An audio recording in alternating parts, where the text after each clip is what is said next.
بەشێک لە فیلمە کوردیەکان توانیان کە لەم ساڵە هەشەنا بۆی بوونی ڤایرۆسی کۆرۆنا و بەشێک لەو بابەتانەی کە پەیوەست بوون بە ڕێگریکردن لە تەواوی چالاکی و فستیڤالە جیهانیەکانیشەوە بەشێک لە فیلمە کوردیەکان توانیان کە بەشدار بن لە بەشێک لە فستیڤالە جیهانیەکانە و بە خۆشحالیشەوە بۆ ئەم ساڵ چەندین فیلمی کوردی بەشداریان لەنێو ئەو چالاکی و فستیڤالانەیە کردەوە بوونەتە خاوەنی خەڵات. دیارە فیلمی نانی پیرۆزێکێک بوو لەو فیلمانەی کە ماوەی چەند ساڵێکە بەرهەم هاتووە بەڵام توانرا کە جگەلەوەی لە ناوخۆی کوردستانە بتوانرێت لە چەندین فستیڤالی گرنگی ترا جارێکی تر بتوانێت خەڵات بێت. لە ئێستاە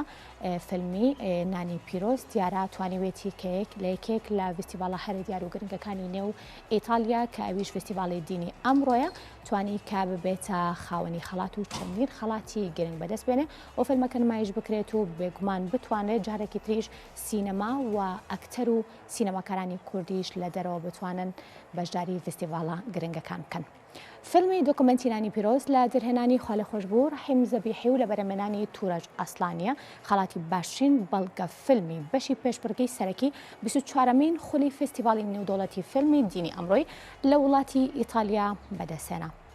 فستیڤالی نێودەوڵەتی فیلمی دینی ئەمڕۆی ئیتالیا بە مەبەستی ڕەخساندنی فەرهەنگی ئاشتی و دانوستان لە نێوان باوەڕ و کلتورەکان و هەروە سازکردنی پردێکی پەیوەندی لە نێوان سینەما و دین و ئاینە جۆراوجۆرەکانی جیهان لە ساڵی 1990 دامەزراوە و لەم ڕێگا گرنگەدا بە شوێن پەیوەندی لە نێوان بیر و باوەڕەکان و ژیانی سونەتی و خۆماڵی خەڵکی سەرتاسەری دنیا و هەروە ئاشتی و فەرهەنگە جۆراوجۆرەکانە لە ڕێگای وەرگرتنی جیاوازیەکانی یەکتریدا.